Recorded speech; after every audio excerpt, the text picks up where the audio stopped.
अस्सलाम वालेकुम dear student, welcome to online tutor solution. इस वीडियो में हम क्लास 8 मैथ की एक्सरसाइज 2.1 कंप्लीट सॉल्व करेंगे। चैनल को सब्सक्राइब कर लीजिएगा ताकि हर नई एक्सरसाइज का सॉल्यूशन आपको साथ साथ मिलता रहे। अच्छा जी, अब क्वेश्चन है identify each pattern and complete the sequence. ये नीचे हमें एक नंबर सीक्वेंस दिया गया है। अब देखें नंबर सीक्वेंस क्या होता है। जब कुछ नंबर की लिस्ट हमें दी जाती है और वो जो नंबर की लिस्ट है उससे जब किसी खास तरतीब से लिखा जाए, किसी खास पैटर्न पे लिखा जाए, तो वो जिस तरतीब या जिस पैटर्न से वो नंबर लिखे जाते हैं उसको नंबर सीक्वेंस या सीक्वेंस बोलते हैं। ठीक है, तो ये हमें एक सीक्वेंस दिया गया है, नंबर सीक्वेंस दिया गया है।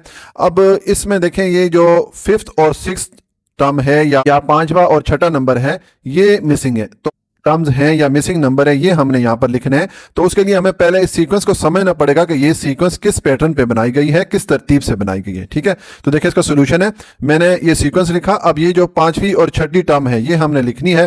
तो देखिए अगर आप सीक्वेंस पे गौर करें तो इसमें जो नेक्स्ट टर्म हमारे पास आ रही है या नेक्स्ट नंबर आ रहा है वो किस तरह आ रहा है कि पिछले नंबर में से 4 को माइनस करें, 28 में से 4 को माइनस करें तो 24 आ जाता है, 24 में से 4 को माइनस करेंगे 20 आ जाएगा, 20 में से 4 को माइनस करेंगे तो 16 आ जाएगा। यानी कि पिछले टर्म में से 4 को माइनस किया जा रहा है तो हमें नेक्स्ट टर्म मिल रही है। ठीक है, तो अगर मैं इसको इस तरह शो करूं कि यहां से यहां तक ये जो हमें वैल्यू मिली है ये किस तरह मिली है, -4 करके, इस वैल्यू में से -4 किए तो ये वाली वैल्यू आ गई, और इसी तरह फिर यहां से ये वाली वैल्यू भी मिलेगी, हमें -4 करेंगे। ठीक हो गया।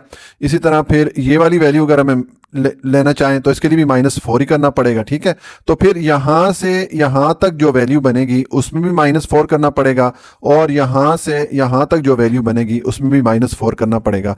तो ये जो पांचवी और छठी टर्म है ये हमारे पास क्या हो जाएगी, मैं लिखूंगा 100। अब फिफ्थ टर्म मैं लिखता हूं पहले। फिफ्थ टर्म क्या हो जाएगी, देखें 16 में से 4 को माइनस करेंगे तो 12 आ जाएगा। ठीक हो गया।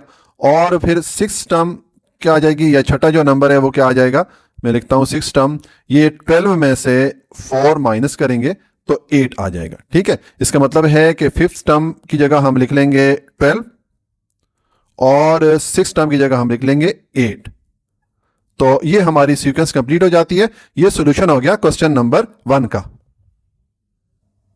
अच्छा जी, अब क्वेश्चन नंबर 2 है, हमें ये नंबर सीक्वेंस दिया गया है। तो इसमें ये जो मिसिंग टर्म है, ये जो मिसिंग नंबर है ये हमने लिखने हैं। तो अब हम देखते हैं कि ये जो सीक्वेंस है ये किस तरतीब या किस पैटर्न पे बनाया गया है। ठीक है, तो देखें अगर तो देखें ये 1 में अगर 1 ऐड करें तो हमें 2 मिलता है। तो अगर मैं यहाँ पे इस तरह लिखूं कि 1 में अगर 1 को प्लस किया जाए तो 2 मिलता है। ठीक हो गया। इसी तरह अगर 2 में 2 को प्लस किया जाए तो 4 मिल जाता है।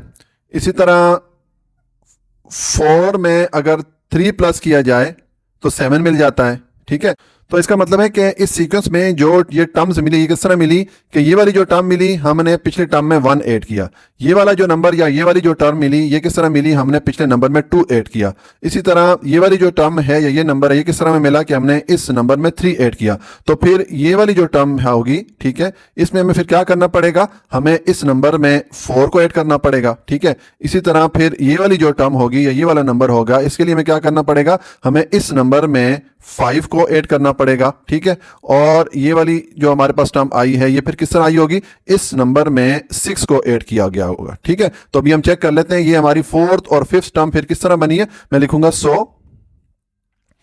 Fifth term.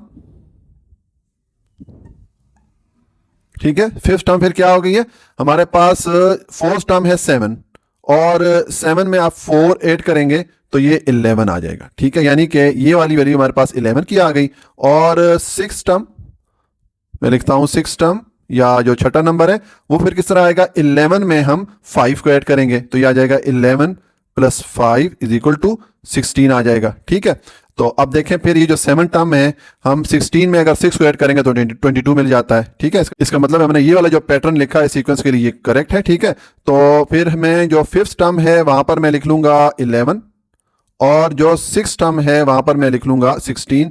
तो इस तरह हमारा ये जो नंबर सीक्वेंस है ये कंप्लीट हो जाता है। ठीक है, ये सॉल्यूशन हो गया क्वेश्चन नंबर 2 का।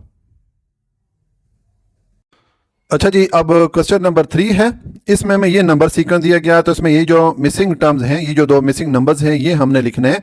तो उसके लिए हमें पहले इसका पैटर्न समझना पड़ेगा कि ये सीक्वेंस किस पैटर्न या किस तरतीब से बनाई गई है। तो देखें इसका सोल्यूशन है, मैंने ये सीक्वेंस लिखा।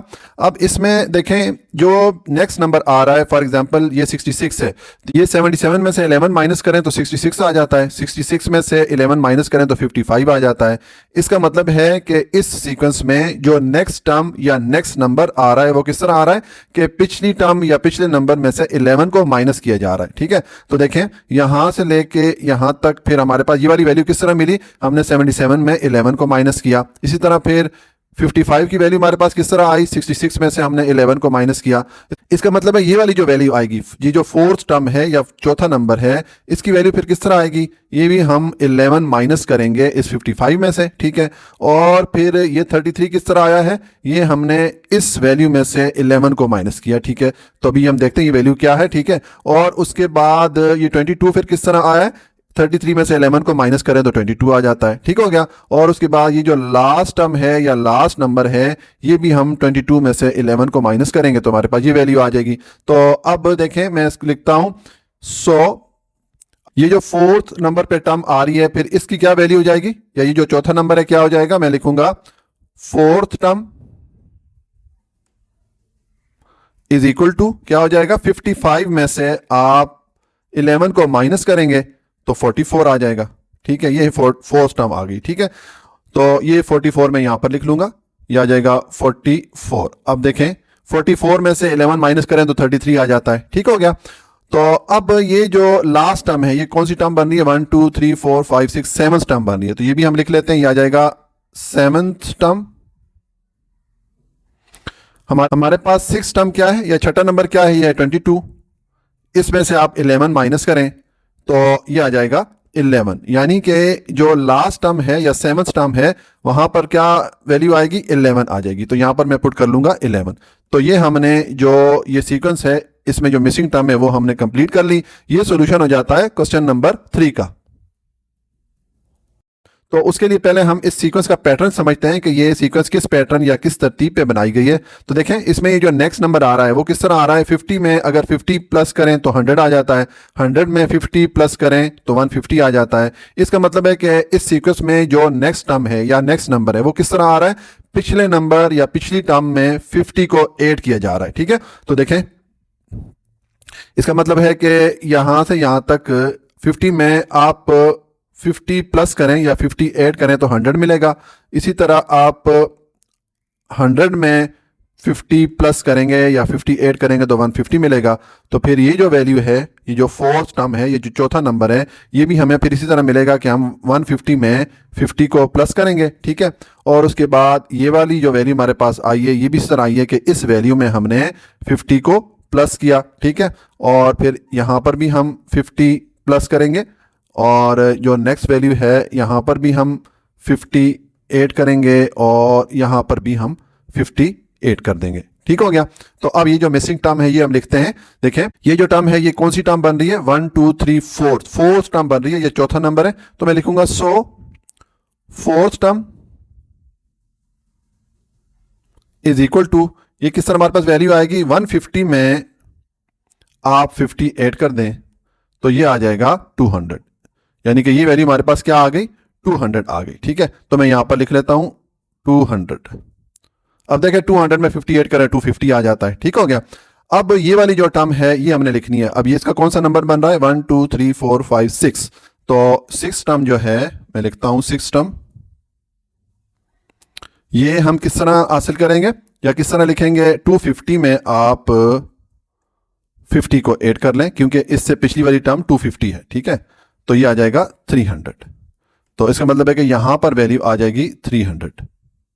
अब देखें 300 में 50 ऐड करें 350 आ जाता है। ठीक हो गया, अब ये जो लास्ट टर्म है या 7th टर्म बन रही है, देखें 1 2 3 4 5 6 7 8 सॉरी 8th टर्म बन रही है। तो अब यहां पर मैं लिखूंगा 8th term is equal to, अब इससे पिछली वैल्यू क्या है, 350 है, इसमें आप 50 ऐड कर लें तो ये आ जाएगा 400, यानी कि जो लास्ट टर्म है या 8th नंबर आ रहा है वो है 400। तो ये हमारी जो सीक्वेंस है ये कंप्लीट हो जाती है। ये सॉल्यूशन हो गया क्वेश्चन नंबर 4 का। अच्छा जी, अब क्वेश्चन नंबर 5 है, हमें ये नंबर सीक्वेंस दिया गया है, तो इसमें ये जो मिसिंग टर्म है या मिसिंग नंबर्स हैं ये हमने लिखने हैं और इस सीक्वेंस को कंप्लीट करना है। तो देखिए इसका सोल्यूशन है, मैंने ये सीक्वेंस पहले लिखी। अब इस सीक्वेंस में देखें ये जो पहली दो टर्म है या पहले दो नंबर है ये अभी हम देखते हैं। अगर हम यहाँ से शुरू करें 243 पे अगर आप 3 को डिवाइड करें तो आपको 81 मिलेगा, ठीक है। और 81 पे आप 3 को डिवाइड करेंगे तो 27 मिलेगा। इसका मतलब है कि इस सीक्वेंस में ये जो नेक्स्ट टर्म आ रही है वो किस तरह आ रही है, पिछली टर्म पे 3 को डिवाइड किया जा रहा है। तो इसका मतलब है मैं यहाँ से यहाँ तक जो हमें ये जो वैल्यू मिली है 81, ये किस तरह मिली है, हमने 243 पे किसको डिवाइड किया, 3 को डिवाइड किया, तो ये मैं डिवाइडेड बाई 3 कर लेता हूँ। इसी तरह फिर आप 81 पे डिवाइड करें 3 को तो आपको 27 मिलेगा, ठीक है। और इसी तरह फिर 27 पे हम 3 को डिवाइड करेंगे तो ये वाली टर्म मिल जाएगी, ठीक हो गया। और इसी तरह फिर यहाँ से हम इधर अगर आए, ठीक है, इस टर्म पे हम 3 को डिवाइड करेंगे तो हमें ये वाली टर्म मिल जाएगी। और लास्ट वाली जो टर्म है वो फिर किस तरह मिलेगी, 3 पे हम 3 को डिवाइड करेंगे तो यहाँ पर भी मैं डिवाइडेड बाय 3 कर लेता हूँ, ठीक है। ये दो भी आपको मैं बताता हूँ। तो अब देखें पहले मैं ये वाली टर्म और ये वाली टर्म लिखता हूँ। तो ये वाली टर्म कौन सी टर्म बन रही है, 1 2 3 4 5 6 टर्म मैं लिखूंगा। सो जो 6 टर्म है वो किस तरह आई है हमारे पास, 27 पे आप डिवाइड करें 3 को तो 27 पे 3 को डिवाइड करेंगे तो आपको वैल्यू मिलेगी 9, ठीक है। यानी कि यहां पर आपको वैल्यू मिल जाएगी 9, ठीक हो गया। अब देखें 9 पे 3 को डिवाइड करेंगे तो 3 मिल जाता है, ठीक है। और अब ये जो लास्ट वाली टर्म है ये किस तरह आएगी, यानी कि जो 8th टर्म है या 8वां नंबर है ये किस तरह आएगा, मैं लिख लेता हूं 8th term is equal to, ये हम इस 3 पे डिवाइड करेंगे 3 को तो हमें वैल्यू मिल जाएगी 1, यानी कि जो लास्ट टर्म है उसकी वैल्यू में मिलेगी 1, ठीक हो गया। अब पीछे हमारे पास ये दो टर्म रहेगी, पहली और दूसरी। अब ये किस तरह हमारे पास आई हैं देखेगा। तो अब अगर आप इस ये वाली जो सीक्वेंस पे गौर करें, इस पे जो नेक्स्ट टर्म है वो तो हमें इस तरह मिल रही है कि हम पिछली टर्म पे 3 को डिवाइड कर रहे हैं तो नेक्स्ट टर्म आती जा रही है, ठीक है। लेकिन अगर हम पिछली टर्म मालूम करना चाहें या पीछे जाना चाहें तो उसके लिए क्या करना पड़ेगा, ये जो टर्म है उसको मल्टीप्लाई करना पड़ेगा 3 से, तो हमें ये वाली टर्म मिल गई। अब इसको 3 से मल्टीप्लाई करें तो 9 मिल जाता है, 9 को 3 से मल्टीप्लाई करें 27 मिल जाता है, 27 को 3 से मल्टीप्लाई करें तो 81 मिल जाता है, ठीक हो गया। इसका मतलब है कि ये वाली जो टर्म है ये हमें किस तरह मिलेगी, हम 243 को मल्टीप्लाई करेंगे 3 से, तो मैं लिखूंगा second term is equal to, अब 243 इंटू 3 करें तो देखें ये आ जाएगा 243 इंटू 3, मल्टीप्लाई करें 3 3 द 9, 3 4 द 12 हो जाता है, 2 लिखेंगे 1 कैरी में चला गया, 3 2 द 6 और कैरी वाला 1 हो जाएगा 7। तो यहाँ पर ये हमारे वैल्यू मिल जाएगी हमें 729, ठीक है। ये वाली जो हमारे पास टर्म है या सेकंड नंबर है ये हमारे पास वैल्यू आ जाएगी 729, ठीक है। अब 729, तो अब ये जो पहली वाली टर्म है वो किस तरह मिलेगी, 729 को 3 से मल्टीप्लाई कर देंगे तो मैं लिखूंगा फर्स्ट टर्म, ठीक है। अब ये आ जाएगा 729 इंटू 3 कर लें तो मैं करता हूं, ये 729 है तो मैं करता हूं 729, तो ये 729 है, ठीक है। यहां पर मैं मल्टीप्लाई करता हूं 3 को, 3 9 द 27, 7 लिखेंगे, 2 चला गया कैरी में, 3 इंटू 2 6 और कैरी वाला 2 हो जाएगा 8 और 3 इंटू 7 21 हो जाएगा। तो ये हमारे पास वैल्यू आ गई 2187, ठीक है। तो मैं यहां पर पुट कर लूंगा 2187, ये हमारे पास फर्स्ट टर्म आ गई। अब देखें अगर 2187 पे आप 3 को डिवाइड करेंगे तो आपको ये वैल्यू मिलेगी, ठीक है। और 729 पे अगर आप 3 को डिवाइड करेंगे तो आपको 243 मिलेगी, ठीक है। तो देखिए ये आपको मैं इसको दिखा भी देता हूं कि 2187 पे डिवाइड करें 3 को तो ये 729 हमें वैल्यू मिल जाती है, और 729 पे आप 3 को डिवाइड करें तो 243 मिल जाती है, यानी कि ये वाली, ठीक हो गया। इसका मतलब है कि हमारा ये जो नंबर सीक्वेंस है ये कंप्लीट हो गया, ठीक है। ये सोल्यूशन हो जाता है क्वेश्चन नंबर 5 का। अच्छा जी, अब क्वेश्चन नंबर 6 है, हमें ये नंबर सीक्वेंस दी गई है। तो इसमें देखें ये जो मिसिंग टर्म्स हैं या मिसिंग नंबर हैं ये हमने लिखने हैं और इस सीक्वेंस को कंप्लीट करना है। तो इसका सोल्यूशन है, मैंने ये सीक्वेंस पहले लिखी, ठीक है। अब इस सीक्वेंस को हमने कंप्लीट करना है तो उसके लिए हमें इसके पैटर्न को समझना होगा, इसकी तरतीब को समझना होगा कि ये किस पैटर्न या किस तरतीब से बनाई गई है। तो देखें, अगर हम यहाँ से ये वाली टर्म देखें, 11 में अगर आप 6 ऐड करें तो 17 हो जाता है। 17 में अगर आप 7 ऐड करें तो 24 हो जाता है, ठीक है। तो इसका मतलब है फिर कि इसको अगर मैं इस तरह लिखना चाहूँ कि ये आप 11 में 6 को ऐड करेंगे तो 17 मिलेगा, और अब 17 में आप 7 को ऐड करेंगे तो 24 मिलेगा, ठीक है। तो इसका मतलब है कि ये जो नेक्स्ट हमारे पास टर्म है या नेक्स्ट नंबर है, ये किस तरह आएगा, 24 में हमें 8 को ऐड करना पड़ेगा। 1 नंबर का इजाफा किया जा रहा है हर नेक्स्ट टर्म के लिए, ठीक है। तो इसका मतलब है कि फिर ये जो 41 है ये हमारे पास वैल्यू फिर किस तरह आई है, इस वाली टर्म में हम +9 करेंगे या 9 को ऐड करेंगे। इसका मतलब है कि फिर 41 से 51 हमें फिर किस तरह मिला, हम 41 में 10 को प्लस करेंगे, ठीक है। हमने इस नंबर में 1 का इजाफा किया तो 10 हो गया, इस 10 को इसमें आप सम करेंगे, ऐड करेंगे तो आपको 51 मिलेगा, ठीक है। तो इसका मतलब है कि फिर ये वाली टर्म किस तरह आएगी, मैं लिखूंगा 100।